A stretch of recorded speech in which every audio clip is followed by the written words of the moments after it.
Our president has also defended religious liberty from the first day of this administration. We restored enforcement of the nation's conscience laws. We ended enforcement of the Johnson Amendment so the freedom of speech does not end at the front door of houses of worship in America. And like no other president in American history, President Donald Trump has stood without apology for the sanctity of human life. So, how has this administration done on those issues? On the executive branch level, they've been strong. And the president went to the March for Life, and he has followed through on what he said he would. But today was not a good day for the pro-life movement and for jurisprudence for the Supreme Court. We had a decision come down where, once again, Justice Roberts, the great turncoat of constitutionalism, textualism instead of liberal legislating from the bench, Justice Roberts, in a 5-4, struck down what seems to be a pretty straightforward case, but of course it is not. It was in June Medical Service v. Russo, 5-4 decision. This was about a Louisiana law that required doctors who perform abortions to have admitting rights for patients at a nearby hospital. This is required of all surgical level facilities in the state of Louisiana. And all it would mean is that you have a higher level of safety for women undergoing what is an invasive surgical procedure, not really a medical procedure, but that's another conversation. A surgical procedure, meaning it's not medically necessary, it's a choice that one is making, that this is not acceptable. Because, once again, the only right in this country for which there can be no restrictions, no limitations whatsoever. It's not speech. It's not certainly not the right to bear arms. It's not free press, free religion. The right to an abortion is absolute. In fact, the left believes that an abortion should be at any time, for any reason, and should be paid for by the state, and there should be special provisions made so that someone can have no barriers to that. So it has to be essentially free, paid for by you, paid for by tax dollars. Oh, they say that they give money to Planned Parenthood and it doesn't go into abortion. That's a lie. Funds are fungible. We all know this. But there also can be, there must be special provisions put in place to make this effectively a super right. You can't, if you're standing in front of the door, you can't block access. Protesters will block access to all kinds of things all the time for other stuff. Black Lives Matter protesters can, violate rules on social distancing, and they can gather in the street, and they can, violate the law and all that. But abortion is special to the left. It is the single most clear defining separation between Democrats and Republicans on any issue right now. You cannot be a Democrat in good standing and be pro-life. It is not possible. You're only allowed to be a Democrat who is pro-life for the purposes of getting elected, and then you're expected to change. Then you're expected to shift and vote with the pro-abortion Democrats. But here is this: the basics of this case are, the basics of this case are as follows.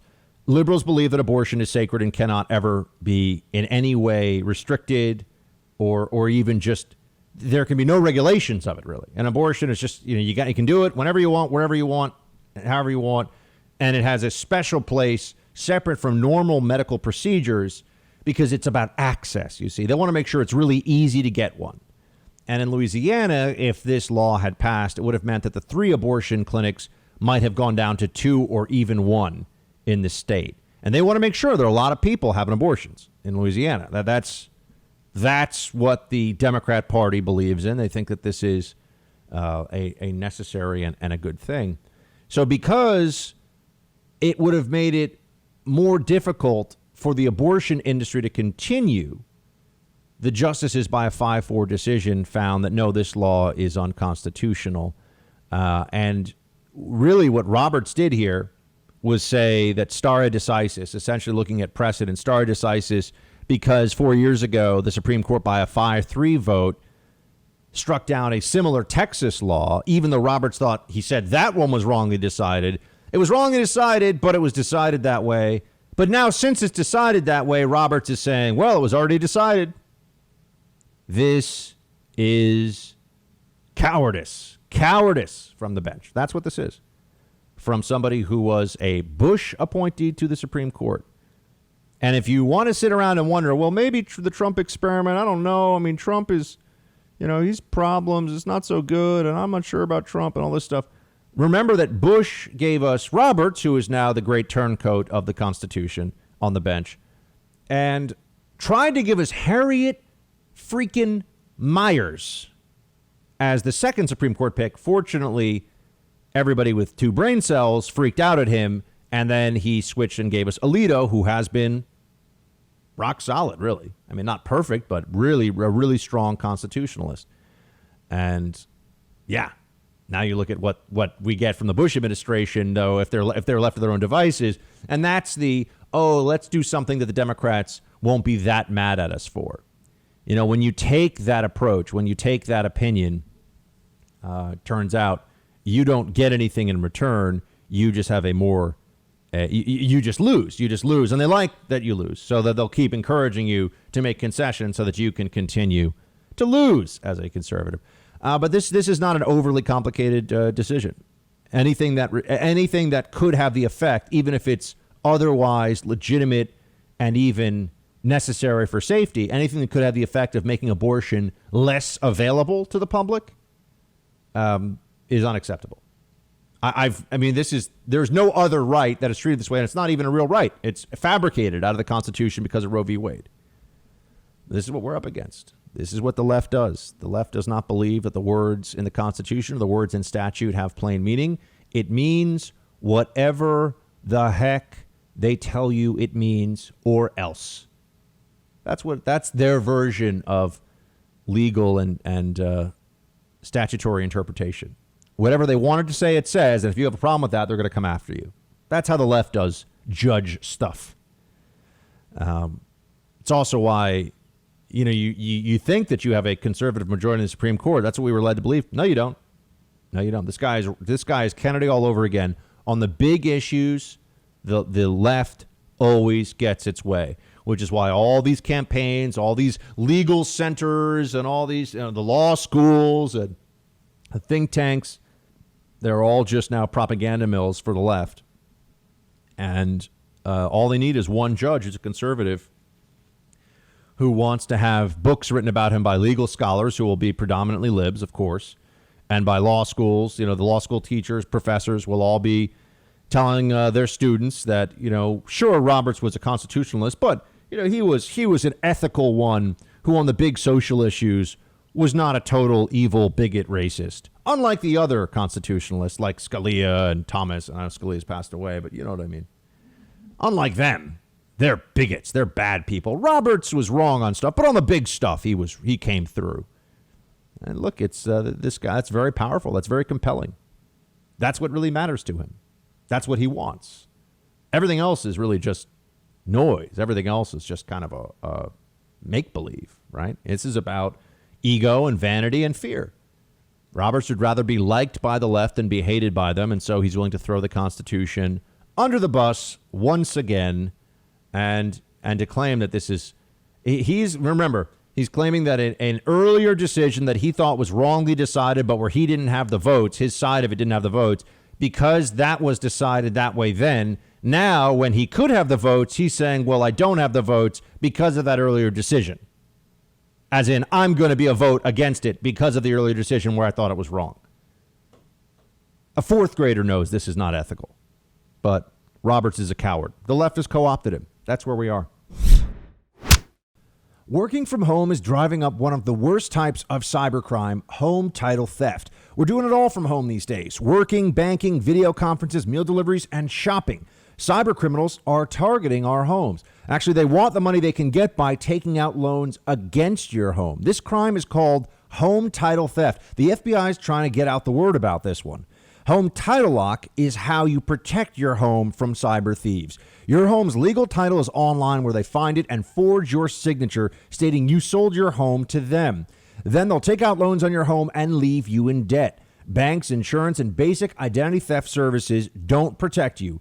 Home Title Lock puts a virtual barrier around your home's title. Protect your home now. Go to HomeTitleLock.com and register your address to see if you're already a victim, and use code BUCK for 30 days of protection free so you can help through this crisis.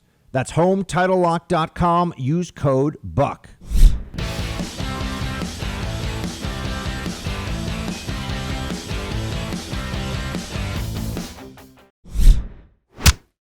Today, I'll sign an executive order that directs the federal government to replace outdated and really outdated, it's called degree-based hiring with skill-based hiring. So we want it based on skill. The federal government will no longer be narrowly focused on where you went to school, but the skills and the talents that you bring to the job. We want that skill to be there. We want it based on merit. We've looked at merit for a long time, and we've been able to get that done. And today's signing is a very, very important one. I think, now this legislation, how important it is or not, we'll have to see. I'd have to dig into it a bit more. But I think this notion of changing the way that we gauge for merit for hiring, this is happening. And we need to have a better understanding of it as a culture, as a society going forward. Here's how I see it. For a while, we had this system where if you were considered a pretty good student and had the financial means, you got to go to a 4-year college, and that meant that you were somebody who had aspirations of a certain kind, and you went to a 4-year college, and that was so you got that degree, but it was really about having that resume bullet, right? So when you apply for jobs, you got a 4-year degree. And so then everyone said, okay, well, if having a 4-year degree means that you're the kind of person that employers want to hire and you're going to have higher lifetime earnings, and I know this is not always the case, by the way, but I'm saying this was the broad thinking, let's make sure that pretty much everybody can get a degree, a 4-year degree now, or make it easier than ever. More people than ever will be getting these. And that began to happen. And so what was the response to that from those who had more academic options and resources at their disposal? Well, now I'm going to get an advanced degree. And everyone said, oh, okay, well, it's not enough to have an undergraduate degree. Now you got to get a master's or a JD, get a law degree or get a, MD has always been, that's you're signing on for a lot with that one. But certainly a lot of master's degrees and JDs. And now there are more people than ever before with master's degrees. Fortunately, I think there was a little bit of a moment in time where people started to think, well, maybe I'll get a PhD. And then they realized, do you want to spend like 4 or 5 years alone in a library writing books or writing a thesis that no one's ever going to read? Because if the answer to that is no, you probably don't want to get a PhD, at least in the humanities. So, but it turns into this arms race. And now you get into, an arms race of education. What's the difference if you're going to hire somebody who has a 3.5, which I feel like everyone's got a 3.5 GPA, right? Oh, I got a 3.5. Yeah, that means you showed up for class and didn't stab anybody with a pencil. I know, I speak the truth. Some people don't like to hear this stuff, but it's true. So, everybody graduates with honors from everywhere. This whereas I graduated from honors with honors from Amherst, and it's like no one's ever asked me, no one cares, and I feel like half the class graduated with honors. It means nothing. But you look at this, the way it turns into hiring requirements for the federal government. And I think technically, even for my job at the CIA, I was supposed to have a master's or an advanced degree, and I didn't. But I just clearly could handle the analytic workload based on the interviews and the essay writing and the hiring process that I went through. So they're like, all right, well, for you, I guess it's okay. But not every part of the federal government has that requirement. And also they brought in people who had a master's degree, and I'm not trying to be that guy, they had an undergraduate degree from a very non-elite academic institution and a master's degree from some online, university of .com that nobody had ever heard of. But that guy comes in or gal comes in making, 20% more, 30% more than me right off the bat. So I'm thinking, well, hold on a second. I thought going to an elite so-called elite institution would be, the point is it just all gets, turns into this jumbled mess of, well, who should you really hire? And what we find out is what you want is to hire people who are competent, ethical, hardworking, can get the job done, have the skill set, have the right attitude. You that's what you want to find out. And a resume is increasingly a difficult thing to decipher if you're going to rely on where did this, does this person have a certain degree from a certain place? Because if you're talking about a lot of soft skill-based jobs, and the federal government is full of those, what makes somebody a good bureaucrat? They show up on time, they don't make too much noise, they do what they're told, they go home. Boom, good bureaucrat. How do you tell if one person's better for that job than another? A lot of federal government jobs, you're starting out making, I don't know what they start out at now, but if you've got a degree, maybe an advanced degree, you're making 70, 75,000 a year, and you got really nice health benefits, great health, and you're essentially unfireable. So these are desirable jobs. How do you determine who gets them and who doesn't? Can't tell from a resume. But we also just need it. So the federal government is never going to be very good at this. They're never going to be very good at hiring. They weren't when I was at the CIA. And they get people applying all the time who are like, you don't understand. I'm very sneaky and I throw ninja stars very well. Hire me, CIA. And I'm not kidding. That there are people who apply who think that, the James Bond stuff is real, of course. But exploding cufflinks. But for our more broadly speaking, the best work experience I've ever had is work experience, or the best resume lines I've ever had involve actually doing a job, because doing a job is a skill, right? This is something else and if you have it, and that's why I think these unpaid internships that are always just, they're finally phasing them out. I had to do a bunch of them because that was just the expectation at the time. It's exploitation. It's exploitation. What, you're going to tell me? I was an intern at CBS Evening News with Dan Rather. And that place is spending tens of millions of dollars a year to put on, Dan Rather is a joke and a clown and an idiot, put on his show, and they got me, they got other interns in there. You can't pay us minimum wage. Dan Rather will get up there. Oh, the minimum wage is very important, and let me look in the camera now and be all serious. You can't pay the interns minimum wage. Well, you say, oh, Buck, they shouldn't have an intern program. Okay, well, then you don't get to have an intern program, but you don't get to be an advocate for the minimum wage and then have this end run where all these people are working for free. For free. I will say that some of the capitalists that I knew growing up, some of my friends' dads were always they were very successful guys, and they were like, don't work for free. Do a job. Get a paycheck. Understand what it is to work, because the expectations when you're getting a paycheck are also different. And you should see what it looks like when the government starts to take that big bite out of the pie. Every time you get a paycheck, you say, oh, wait, I'm paying for, what's this about payroll tax? Wait, I'm funding what exactly here? It's important that people get that at a very young age. But skills are acquired and honed. Skills do not come from a piece of paper.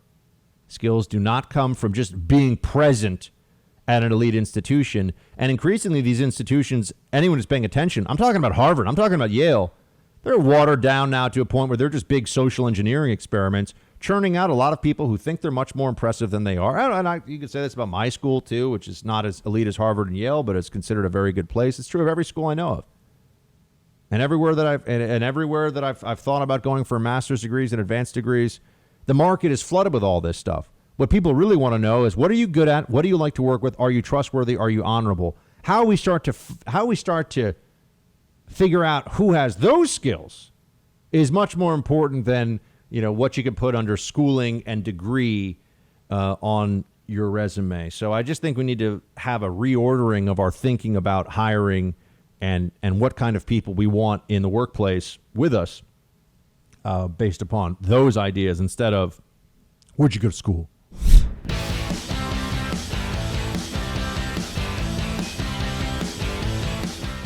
It's time for roll call. It's roll call, and you might have picked up that we got the music playing, which means that the one and only producer Mark is back in the mix this week. Yay! Clapping. I don't want to clap because it's tuned into the mic, but yay, producer Mark. How you doing, buddy? How's your time away? Well, it wasn't exactly a planned time away, so I was a little bored. Played a lot of 2K. What's 2K? NBA 2K. Oh! Video game. Isn't that an old one? No, they refresh it every year, so this is 2K20. Oh, see, I remember it from when it was actually NBA 2K, like the original. The original. Yeah, I was like, you're playing a 20-year-old video game? That's an interesting move. Not that would be crap. I mean, I still think there's some old video games that are a lot of fun. I don't think that would. I think NBA Jam would be the classic basketball game you'd go back and play. I might still have to get a PlayStation 4. I feel like, if I'm going to be locked down in quarantine. I mean, New York's going to go into quarantine again this winter time. I can just tell. So I better have something to entertain myself other than just, eating ice cream until I pass out. Oh, I did that too. Don't worry. Yeah. I've decided that my freezer, now when I get through an ice cream, I don't replace it. I'm gonna clear out all the ice cream in the next few weeks, because that's really it's just so easy at night to be like, oh, dinner was nice, and I didn't have that necessarily naughty of a dinner, but it's just so easy to reach for that pint of chocolate, vanilla, coffee. I have a honeycomb ice cream that's amazing because I like bougie ice cream. I hadn't had it in a long time, and I got at the store, the hard shell chocolate that goes on ice cream and freezes? Oh, yeah. I missed it so much. I can never get it again, though. Yep. The whole bottle was gone in a few days.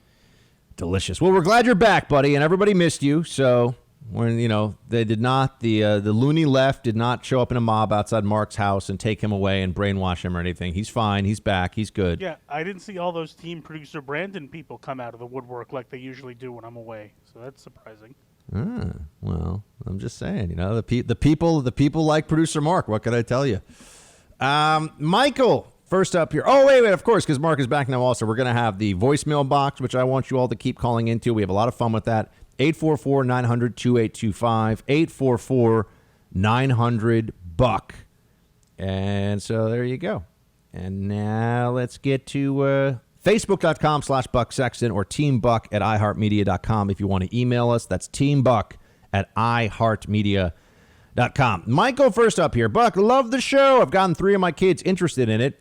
The dichotomy of our presidential candidates is interesting. Trump has been forcefully isolated from his supporters for months with everything going on. His rally and speech to students for Trump are rejuvenating him. He needs to be out among the people. Biden, on the other hand, can only survive by being isolated and getting out among the people, and that can only hurt his campaign. Thanks, and shields high. No, Michael, I think this is true. I think that the longer that the lockdown goes on, Trump is disadvantaged by not being able to rally his base by going to and having rallies. Biden, the idea of Biden is what they want to push. They don't actually want Biden, the person, to be running. They want this candidate of Biden that the media will construct to be their candidate. They don't want Biden out there. Oh, there I am. Yeah, man, I sound tired. I don't know where I am. And I'm just, Corn Pop is calling me. And I'm just, is it Tuesday or Wednesday? Is it 1940? What year is it? I don't know what's going on. Yep, Biden. They don't want that. They'd rather just have Joe Biden is clearly the guy who can get things done. Obama's vice president. Everybody loves him. He's great. He's going to restore America. That's what they're going to say. And if no one sees him, it's easier to make that case.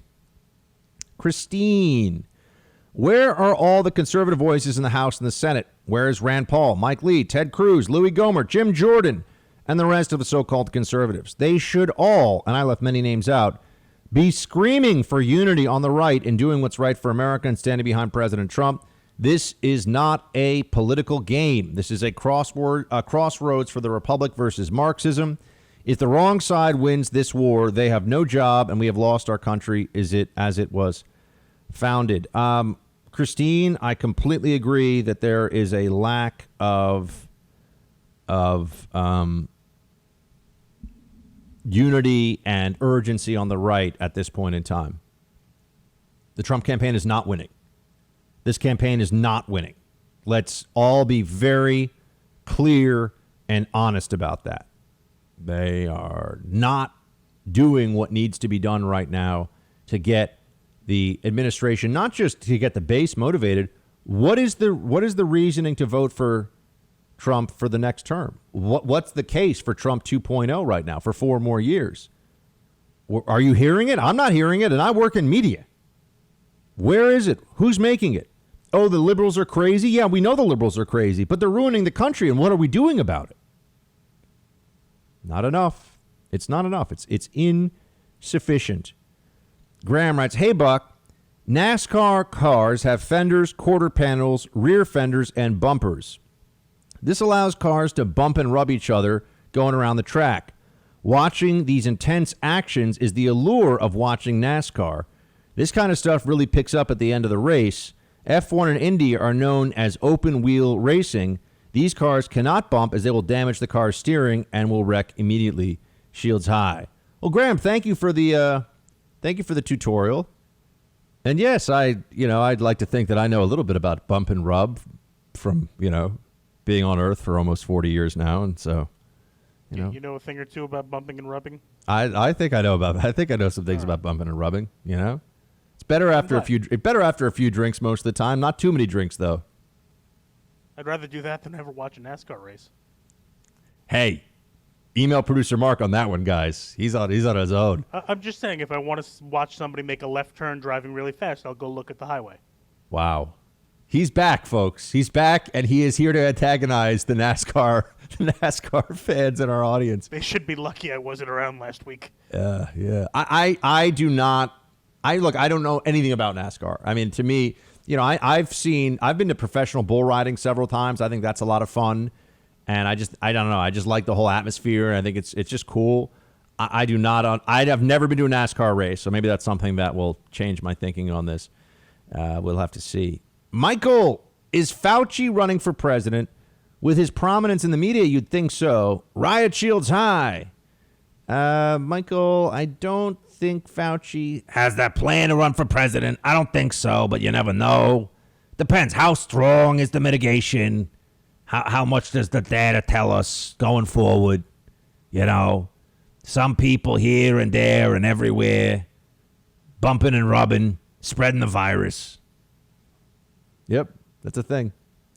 David, Buck, love you and producer Mark. Keep up the fight. Disagree with you on how Trump is handling the anarchists. It's a smart political move to allow them to destroy their Democrat-controlled cities while constantly offering to help and being rebuffed.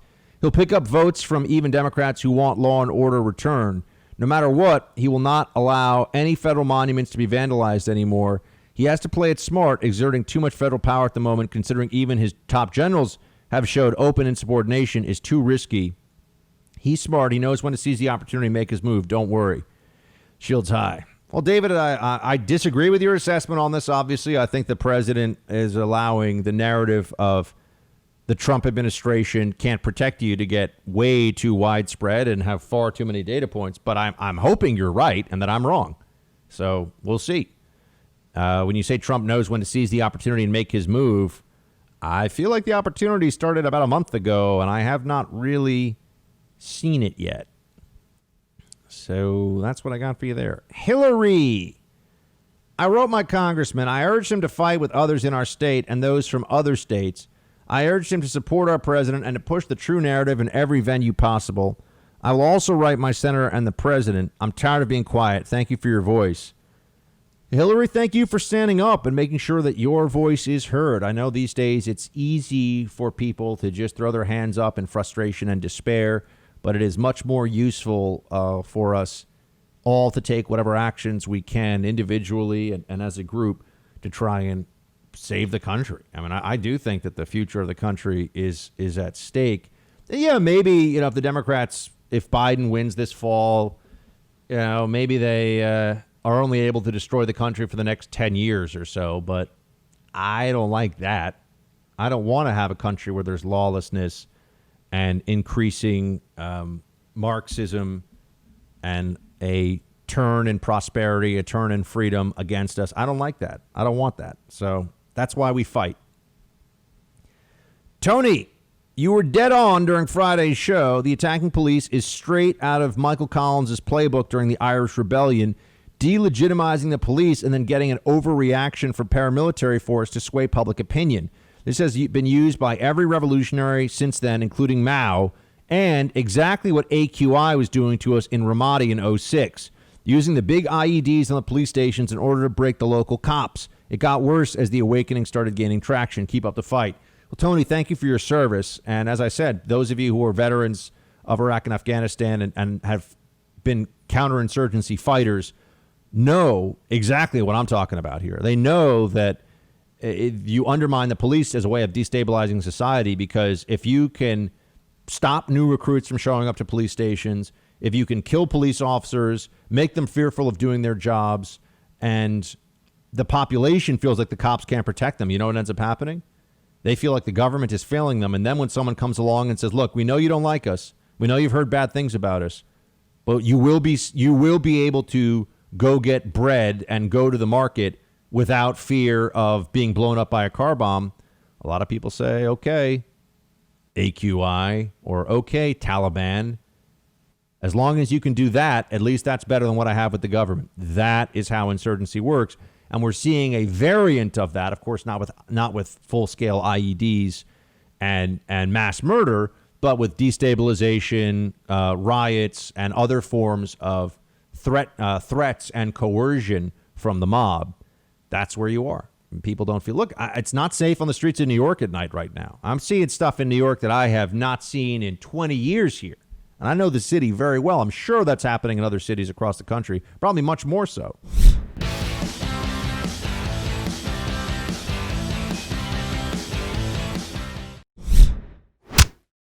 All right, more roll call here. Brad writes, Griffin writes in, hey, Buckster, American paper currency has at least a dozen anti-counterfeiting technologies, but these lunatics don't think anyone will counterfeit ballots? When I was a young man, I worked at a commercial print shop. We even handled Green Bay Packer tickets. Do you know how many counterfeit tickets are used at the gate at every Packer home game? Dozens. And this happens at every NFL, NBA rock concert situation. The situation's gotten better in recent years because of scanning barcodes at the gate and taking that ticket out of circulation. But if the Democrats get their way, we will have better ticket integrity at a rock concert than we do in the election. Copying printed material is the easiest thing in the world to duplicate, especially for hostile foreign governments. Any commercial printer can examine and weigh a paper sample and match it with stock paper in seconds. There's an obvious reason why our paper money is made from special paper, actually linen, that can't be bought anywhere else. The print matter itself is easy to duplicate. Trump needs to shut this nonsense down now. Yeah, I'm very concerned about election integrity, and with this mail-in election stuff. There's a reason Democrats want it so badly, and it's not because they think it's going to make things more fair. It's not because they think that this is going to get the voice of the people heard in a way that it would not have before. So, yeah, that's real, Griffin. I share your concerns, and I worry that this is going to be an issue for us. Brad, hey, Buck, I'm back to work and traveling around the country. I've been from California to Texas by car. I thought when I left California, I would see everything is fine, but that wasn't the case. I'm worried about the president not getting a rightfully deserved second term because it seems even out here in red states, people suffer from Trump derangement syndrome. You're 100% spot on about needing conservatives to wake up and step up. I think a lot of conservatives are too scared to put a Trump flag out or bumper sticker. I liked another person's idea that we Trump supporters should fly our American flags high right now as a show of silent support if we can't get more vocal. Don't forget to light them up at night. Brad, I think you're making a very important point here that people need to be willing to at least, the more support you see for Trump out there, the more people will feel comfortable supporting Trump. That's one of the great things about the rallies that happened was, you were in an area, let's say, you lived in, I don't know, wherever I can't even remember off the top of my head where some of the biggest rallies are, but let's say you lived in in Oklahoma City and Trump comes through with a big rally and you see 20,000 people inside and another 20,000 outside just to be there. It shows you, there are people that really support this guy. And it's okay for you as well to support this guy. Now, of course, it's okay, but you know what I mean? It feels less like you're going to be a target. So there you have the reality, I think, going forward of what we need to do. We have to have people who are willing to step up and show their support in ways that will increasingly be essential if we're going to have people, or if we're going to be able to win this thing, if we're really planning on winning. And now we'll go to, producer Mark always loves when I go rogue on the messages. Now we'll go to the Instagram inbox. So let's see here. We have Frankie who writes, come to Parlor. Frankie, I'm already there, my man. You got to follow me. I am on the Parler app. Those of you who are listening to this, if you're on Parler, please do follow me. I post there, too. I'm posting there just like I'm posting on Twitter. And on Facebook. I think all of you are on Facebook. You should all be following Buck Sexton, the Buck Sexton Show on Facebook. Facebook.com/Buck Sexton is where you go for that. And please continue to follow and share and like and all that stuff. Appreciate it very much. Jeff, California, Arizona, and Texas, coronavirus spike. What do they have in common? The Mexican border. That's the reason. Stop spreading disinformation. Jeff, I'm the one asking questions about this. I don't know why. I'm not spread. It's not, first of all, it's not all from across the border. That's for sure. But it's some of it, possibly. But geez, Jeff, I'm not spreading disinformation. That's not fair, man. But hey, thank you for writing in, even if you're just going to be mad at me. Jeff, Buck, just saying, we're waiting on that Malta podcast. Jeff, I know, we're all waiting on it. Be a fun thing to listen to over the 4th of July, though. That's for sure. So maybe that's the closest I can come to any kind of an update on it. Producer Mark is back in action, everybody. We're thankful for that, and we'll be with you every day this week until Friday when we will be off. So thanks for being here. Share the show. Pass the buck. Make sure that everybody knows about this podcast. Oh, and youtube.com/Buck Sexton. Follow me on YouTube, too. Shields high.